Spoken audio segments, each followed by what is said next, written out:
سنة 1994 جيف بيزوس أسس شركة اسمها أمازون.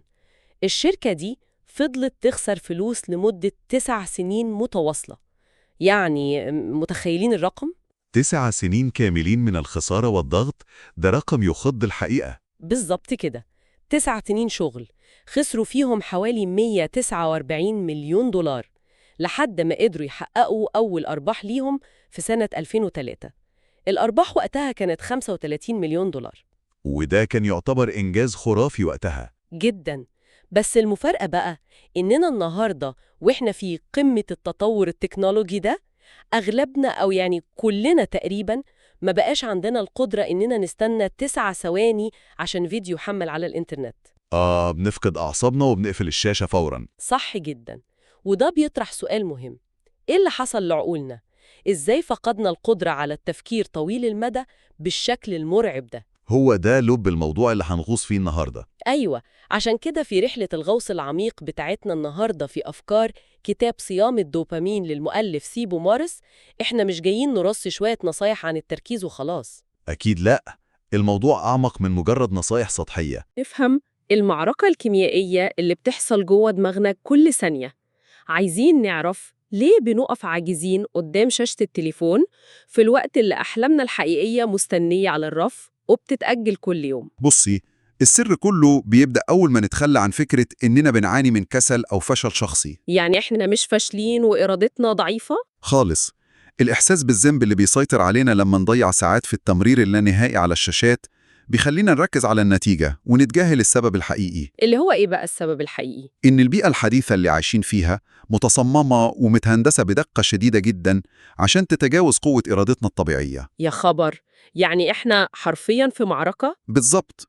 واحنا قدام معركة غير متكافئة بالمرة، معركة أسلحتها مش مادية لكنها بتستهدف مباشرة الكيمياء العصبية بتاعتنا، وفهمنا لطبيعة المعركة دي هو السلاح الأول عشان نستعيد السيطرة. طب خلينا نحط إيدينا على المتهم الأول في المعركة دي: الدوبامين.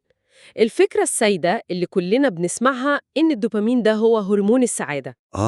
اللي هو أكلت أكلة حلوة فبقيت مبسوط. أيوة، أو حققت إنجاز فالنتيجة إن الدوبامين بيعلى فبحس بالسعادة. بس الكتاب بيقلب الفكرة دي تماماً وبيقول إننا فاهمين القصة دي غلط من الأساس. ده حقيقي، وده يمكن أكبر فخ علمي بنقع فيه بسبب التبسيط الزيادة. الدوبامين في الأساس مش هرمون المتعة أو السعادة زي ما الناس فاكرة. أمال هو إيه بالظبط؟ الدوبامين هو ناقل عصبي، وظيفته الأساسية هي الترقب. يعني هو القوة اللي بتدفعك وتخلق جواك الدافع عشان تتحرك وتحصل على مكافأة. ترقب المكافأة مش المكافأة نفسها. بالظبط. لو رجعنا لأسلافنا زمان، الدوبامين هو اللي كان بيخليهم يمشوا مسافات طويلة جدا ويدخلوا في صراعات ورا فريسة عشان يلاقوا أكل أو للبقاء عموما. يعني هو المحرك الأساسي. أيوه. المشكلة بقى بتحصل لما بنوصل للمكافأة دي، مستويات الدوبامين بتنزل بسرعة جدا، وبدل ما نحس بالرضا بنحس بفراغ، فندور على مصدر جديد يحفزنا تاني. تصدق الفكرة دي بتفسر حاجات كتير جدا في سلوكنا اليومي. يعني إيه الدوبامين ده؟ نقدر نقول إنه عامل بالظبط زي الإعلان التشويقي أو التريلر بتاع فيلم جديد. تشبيه عبقري الحقيقة، كملي. الإعلان متصمم عشان يخليكي متحمس لدرجة إنك تنزلي من بيتك وتقطعي تذكرة السينما وتدخلي الفيلم. بس هل الإعلان ده بيضمن إنك هتستمتعي بالفيلم نفسه؟ إطلاقاً. طبعا انت ممكن تدخلي وتلاقي الفيلم ممل جدا وتندمي على وقتك. أهو الدوبامين بيعمل كده، بيخلينا نقطع التذكرة ونفتح التطبيق أو اللعبة، بس مش وظيفته خالص إنه يخلينا حاسين بالرضا وإحنا بنستخدمهم فعلاً. التشبيه ده بيشرح الميكانيزم بدقة شديدة. الإشكالية العميقة هنا بقى إن التذكرة اللي كانت بتحتاج مجهود بدني جبار زمان بقت النهاردة مجرد لمسة صباع على شاشة. لمسة واحدة بس. وانتي بتقطعي التذكرة دي مئات المرات في اليوم، ولأن المكافأة بتيجي من غير أي مجهود يذكر، الفراغ اللي بيجي بعدها بيكون أسرع وأعمق بكتير. فندخل في حلقة مفرغة بندور على إثارة جديدة في أقل وقت. كده. والحالة دي من عدم الرضا الدائم هي اللي بتسحب طاقتنا وبتخلينا مش قادرين نقعد نركز في أي مهمة محتاجة مجهود حقيقي. طب خليني أقف معاك هنا شوية وأسأل سؤال بيفرض نفسه وممكن يبان يعني هجومي حبتين. اتفضلي، احنا هنا عشان نفكك كل الأفكار. هل إحنا فعلا ضحايا؟ يعني أجدادنا دول كانوا بيشتغلوا في ظروف قاسية جدا في أراضي زراعية أو مصانع لساعات طويلة. أعمال روتينية ومملة لأقصى درجة. بالظبط، وما كانوش بيشتكوا من نقص الدوبامين ولا محتاجين يعملوا صيام عنه. ألا يمكن يكون كلامنا عن الخوارزميات واختطاف العقل ده مجرد مبرر حديث عشان نداري بيه على ضعف انضباطنا؟ الاعتراض ده في محله جدا، ومنطقي إننا نسأله لنفسنا عشان نتحمل مسؤولية أفعالنا. لكن في فرق جوهري بين عصر أجدادنا والنهاردة. اللي هو إيه الفرق ده؟ فكرة الاستهداف الممنهج على نطاق واسع. أجدادنا كانت بيئتهم بطيئة وطبيعية وتحدياتها واضحة، لكن انت النهاردة مش بتواجهي مجرد شاشة أو كتاب. أنا بواجه شركات كاملة. انت بتواجهي آلاف المهندسين وعلماء النفس اللي بيشتغلوا في شركات عملاقة زي يوتيوب وفيسبوك وأمازون. الناس دي بتتعامل مع انتباهك على إنه ثروة نادرة. وبيصرفوا مليارات عشان يخطفوه. بالظبط. الإشعار الأحمر الصغير اللي بيظهر على التطبيق ده مش لون عشوائي، ده لون متصمم خصيصاً عشان يستفز نظام الترقب في دماغك. يعني دي بيئة مصممة هندسياً عشان تتغلب على قوة إرادتنا. مهما كانت قوة الإرادة دي أقوى. ولما بنتكلم عن الاستهداف، الموضوع مش مقتصر بس على التكنولوجيا والشاشات على فكرة. تقصد صناعة الغذاء. الكتاب فعلاً بيفتح ملف السكر ده وبيستعرض جدل علمي مثير جداً بين الخبراء. فكرة هل السكر بيسبب إدمان فعلاً ولا لأ؟ والجدل ده بيكشف لنا إزاي كيمياء دماغنا بتستجيب للمحفزات الخارجية. عندنا دكتورة زي سوزان كالوس مثلا بتشوف إن رغبتنا في السكر دي حاجة فطرية. عشان متبرمجة فينا كبشر تحفز نظام المكافأة، صح؟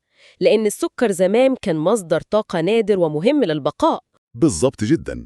على الجانب التاني بقى، دكتور روبرت لوستيج بيأكد إن السكر بيسبب إدمان فعلي، بيغير كيمياء الدماغ، بس بيشبهه بإدمان النيكوتين مش المخدرات القوية. وفي نفس الوقت نلاقي دكتور توم ساندرز بيدخل في النقاش ويرفض تماماً استخدام كلمة إدمان بمعناها الطب الصارم مع السكر. لأن التوقف عن السكر مش بيعمل أعراض انسحاب عنيفة ومدمرة زي اللي بنشوفها مع مخدرات زي الهيروين مثلا. بس رغم الاختلاف في المسميات دي، الخلاصة واحدة للأسف. السكر والمأكولات المصنعة دي عادات قوية جداً بتضغط على زرار الدوبامين باستمرار زي الخوارزميات بالظبط. والنتيجة الأخطر لكل ده إننا بنفقد تدريجياً العامل الأهم للنجاح، واللي الباحث إدوارد بنفيلد في هارفارد حدده في القدرة على التفكير طويل المدى. زي قصة أمازون اللي بدأنا بيها الحلقة، القدرة على تحمل الألم وتأجيل المكافأة ل9 سنين. دي العقلية اللي بيتم تدميرها دلوقتي. صح. طيب لو افترضنا إننا واعيين باللي بيحصل ده كله، ليه لسه بنقع في الفخ؟ دي حقيقة، يعني أنا بكون عارفة إن ورايا شغل مهم وبقول لنفسي أنا بس هفتح أشوف رسالة واحدة أو أعمل سكرول 5 دقايق وارجع. وما بترجعيش واليوم بيطير. أيوة، الدماغ كأنه بيمارس علينا خدعة بصرية بس في شكل أفكار وتبريرات. هو ده اللي بيحصل فعلا. الدماغ بيحاول يحافظ على حالة الإثارة المريحة بتاعت الدوبامين دي بأقل مجهود. الكتاب بيحلل 4 حيل أساسية الدماغ بيستخدمها عشان يوقعنا. أولهم الحيلة اللي لسه قايلينها، فكرة خداعك بإن العودة للعمل هتكون سهلة. بالظبط. دماغك بيقنعك إن 5 دقايق تصفح مش هتأثر، بس بمجرد ما تدخلي دوامة الخوارزميات بتفقدي الإحساس بالوقت تماما. الحيلة التانية بقى هي الاستسهال، اللي هي تبرير التسويف بكلمة هعمل الشغل ده بعدين. أيوة. دماغك بيخلق لك وهم إنك في المستقبل هيكون عندك وقت أكتر وطاقة أكبر، وده بيهدي شعورك بالذنب دلوقتي. الحيلة التالتة دي بحس إنها أكتر حاجة كلنا بنقع فيها، فكرة إن الدماغ بيحط علامة يساوي بين الإثارة والإشباع. دي أخطر حيلة فعلا. الدماغ بيقنعك إن ضربات القلب السريعة والترقب وانتي بتقلبي في الفيديوهات دي هي السعادة والرضا. بس الحقيقة إن دي مجرد إثارة عصبية مؤقتة، بدليل الضيق اللي بنحسه أول ما نقفل الشاشة. صح جدا. أما الحيلة الرابعة والأخيرة فهي الخوف من تفويت الفرص، أو اللي بنسميه الفومو. اللي هو لو قفلت الإنترنت دلوقتي وما ردتش على الإيميل هتفوتني أحداث مصيرية والعالم هينهار. بالظبط. إحنا حرفياً محاصرين. وده بياخدنا للحل العملي اللي الكتاب بيطرحه، وهو مفهوم صيام الدوبامين. بس خلينا نوضح نقطة علمية هنا عشان نكون دقيقين. مصطلح التخلص من سموم الدوبامين أو الدوبامين ديتوكس ده مصطلح غير دقيق علمياً. أيوة، لأننا مش بنغسل دمنا من الدوبامين. إحنا من غيره مش هنقدر نتحرك من السرير أصلاً. الدوبامين مش سم، هو جزء أساسي من حياتنا. اللي بيحصل في الصيام هو تقليل مستوى التحفيز المفرط ده. خليني أقولك على ميكانيزم بسيط بيشرح ده. تخيلي إنك قاعدة في أوضة فيها إضاءة قوية جدا ومزعجة لفترة طويلة. ولما أخرج للنور الطبيعي بره الأوضة هحس إن الدنيا ضلمة ومش هقدر أشوف كويس في البداية. هو ده بالظبط اللي دماغنا بيعمله مع المحفزات العالية زي السوشيال ميديا. بيقلل حساسية مستقبلات الدوبامين عشان يحمي نفسه ويتأقلم مع الكمية المهولة دي من التحفيز. يعني وظيفة الصيام هي إنه يطفي الإضاءة المزعجة دي لفترة عشان المستقبلات ترجع لحساسيتها الطبيعية. وقتها بس المهام الصعبة أو المملة زي القراءة أو الشغل هتبدأ تبدو مقبولة لعقلك وتقدري تنجزيها. طب الكتاب بيقدم 3 مستويات من الصيام ده عشان نرجع للحساسية الطبيعية دي. الأول هو صيام 24 ساعة مكثف. وده معناه مفيش إنترنت، مفيش هواتف ذكية، مفيش سكر أو أكل مصنع، ومفيش حتى موسيقى إلا لو هادية للاسترخاء. النوع التاني هو صيام 24 ساعة، وده بيطبق نفس القواعد بس لمدة يوم واحد. والنوع التالت وده اللي ممكن يكون أوقع وواقعي للناس في البداية. الصيام الجزئي. بالظبط، إنك تستهدف أكبر مشتت في حياتك بس، سواء كان يوتيوب أو لعبة معينة، وتمنعه تماماً لفترة. وفي الكتاب في قصة متطرفة شوية عن تطبيق الفكرة دي. المؤلف بيحكي عن صديق ليه اسمه نيلس. قرأت عنها. راح منتجع للتأمل اسمه فيباسانا لمدة 10 أيام كاملة. 10 أيام في صمت تام، متخيلة؟ ممنوع يتكلم، ممنوع الاتصال بالعين مع أي حد، ممنوع القراءة والكتابة والتمارين الرياضية. تفريغ كامل للمشتتات. بصراحة المثال ده مرعب، وبيخليني أسأل سؤال بلسان أي حد بيسمعنا دلوقتي وبيفكر يجرب. طب لو إحنا قفلنا التليفونات وشلنا السكر ومنعنا كل وسائل الترفيه بيه، هنعمل إيه في يومنا؟ هنقعد نبص في السقف؟ اتصدقي إننا فعلياً محتاجين نمر بمرحلة إننا نبص في السقف. إزاي يعني؟ العقل محتاج يختبر الإحساس بالملل ده عشان يرتاح ويعيد ضبط نفسه.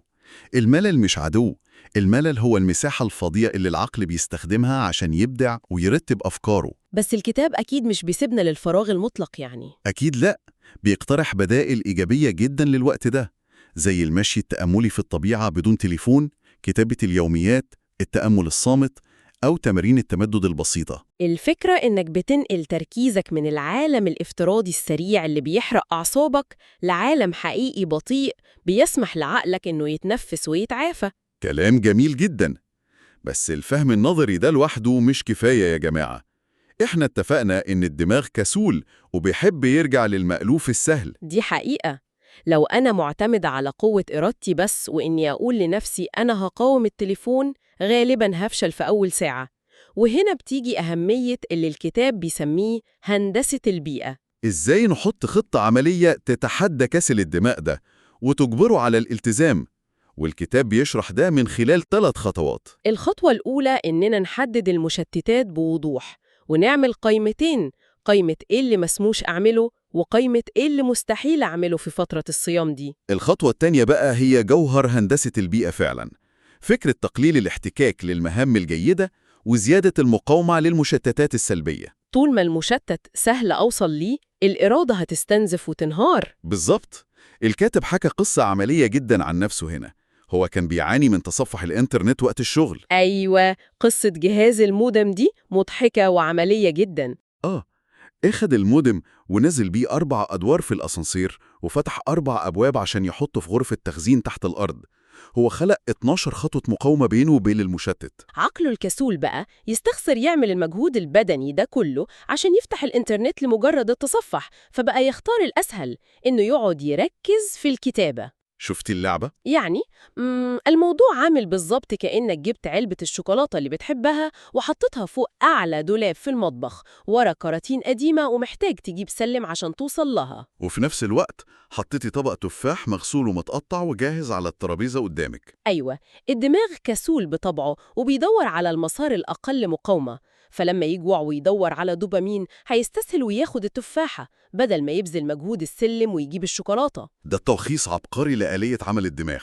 احنا بنستخدم كسل الدماغ لصالحنا، وده بياخدنا للخطوة الثالثة والأخطر في هندسة البيئة، وهي الروتين الصباحي. الكتاب بيحذر بشكل قاطع من إننا نبدأ يومنا بأنظمة مفتوحة. الأنظمة المفتوحة دي زي تطبيقات السوشيال ميديا، الأخبار، الإيميل دي حاجات ملهاش نقطة نهاية واضحة. دوامة بتشفط الانتباه وبتديك جرعة دوبامين عالية جدا أول ما تفتح عينك. البديل هو إننا نبدأ اليوم بأنظمة مغلقة. والأنظمة المغلقة دي زي إنك تفتحي برنامج الوورد عشان تكتبي تقرير، أو إكسل عشان ترتبي حساباتك، أو حتى تقرأي كتاب. حاجة ليها بداية ونهاية واضحة وما فيهاش إشعارات بتنور. قرار إنك ما تمسكش التليفون أول ما تصحى من النوم ده لوحده بيغير مسار وطاقة اليوم كله. لأن أول قرار الصبح هو اللي بيحدد الطول الموجي لليوم كله كيميائياً.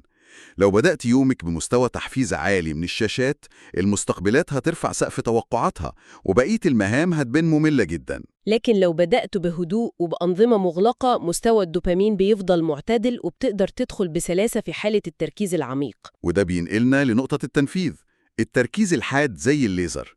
افترضنا إننا عملنا الصيام وهندسنا البيئة وقفلنا الراوتر وبدأنا شغل. إزاي نحافظ على الحالة دي؟ الكاتب بيذكر روتين الروائي الشهير ستيفن كينج، اللي بيقعد في نفس المكان على نفس الكرسي في نفس الوقت كل يوم عشان يكتب. هو مش بيقعد يستنى الإلهام ينزل عليه من السماء، هو بيحط نفسه في بيئة العمل بقواعد صارمة، والإلهام بيجي لما المحرك يدور. ودي الحالة اللي عالم النفس ميهاي تشيكسنتوميهاي سماها حالة التدفق أو الفلو، إنك تغمر نفسك في المهمة لدرجة إنك تفقد الإحساس بالوقت والمكان. وعشان العقل يوصل لده، الكتاب بينصح بقاعدة العمل لمدة 54 دقيقة متواصلة بدون أي مقاطعات خارجية، وبعدها فترة راحة قصيرة. بس الأهم من هندسة كل ده هو إزاي بنتعامل مع الانتكاسات، لأننا في النهاية بشر وطبيعي جدا نغلط ونضعف ونمسك التليفون من غير وعي. دي حقيقة، وهنا بتظهر معضلة. إيه هي؟ يعني من واقع تجربتك، تفتكري فين الصعوبة الأكبر؟ في إننا نبدأ التركيز ونعمل الصيام أصلاً، ولا في إننا نسامح نفسنا لما نغلط ونمسك التليفون وسط الشغل ونرجع من غير ما نجلد ذاتنا؟ بص، أنا شايفة إن جلد الذات والإحساس بالذنب ده للأسف هو فخ دوبامين من نوع تاني ومستنزف جدا. العقل بيستهلك طاقته في الندم بدل ما يكمل شغل. صح جداً. السر في الاستمرارية هو إنك تتقبلي الانتكاسة كجزء طبيعي من الرحلة. أول ما تلاقي نفسك سرحتي مع التليفون، سامحي نفسك فوراً وارجعي للمهمة. والأفضل إننا نحط خطة طوارئ مسبقة، نتخيل أسوأ سيناريو يعطلنا ونحدد رد فعلنا قبل ما يحصل. والأهم من كل ده إننا عشان نعوض الدوبامين بشكل صحي محتاجين ننشط نواقل عصبية تانية، النواقل الخاصة باللحظة الحالية. النواقل الخاصة باللحظة الحالية اللي هي إزاي بننشطها؟ الدوبامين دايما بيرمي بصرك للمستقبل والمكافأة اللي جاية، لكن عشان نحس بالرضا والهدوء محتاجين نواقل الحاضر زي الإندورفين، الأوكسيتوسين والسيروتونين. دول اللي بيخلونا نحس بالسلام والارتباط باللحظة الحالية. بالظبط، ونقدر ننشطهم عضويا بعيد عن الشاشات عن طريق المشي وإحنا مركزين في تفاصيل الطبيعة وحركة جسمنا، وده بيفرز الإندورفين. أو التفاعلات الاجتماعية العميقة والحقيقية مع الناس اللي بنحبهم بدون شاشات بينا، وده بيحفز الأوكسيتوسين. وحتى التدرب على أننا نقعد ما نعملش أي حاجة، ببساطة نتقبل السكون ونخليه جزء أساسي من توازننا النفسي والكيميائي. رحلة عميقة فعلا بين عاداتنا وكيمياء أدمغتنا. لو حابين نلخص اللي وصلنا له النهاردة في نقاشنا، إحنا قدام اختيار من 2 ملهمش تالت. يا إما نمسك زمام انتباهنا وتركيزنا ونوجهه بكامل إرادتنا لأحلامنا وشغلنا وعلاقاتنا، أو هنسيب الباب مفتوح للشركات والتطبيقات عشان تسرق الانتباه ده وتعمل بيه ثروات على حساب أعمارنا. الحماس اللحظي اللي بناخده من أشعار جديد عمره ما هيساوي الرضا العميق والسلام الداخلي اللي بنحسه لما ننجز حاجة حقيقية ليها تأثير طويل المدى. الموضوع مش مجرد منع تليفون أو مقاطعة سكر، الموضوع هو إحنا بنختار نعيش إزاي وبنختار عقولنا تتشكل إزاي. كلام بيلخص جوهر القضية.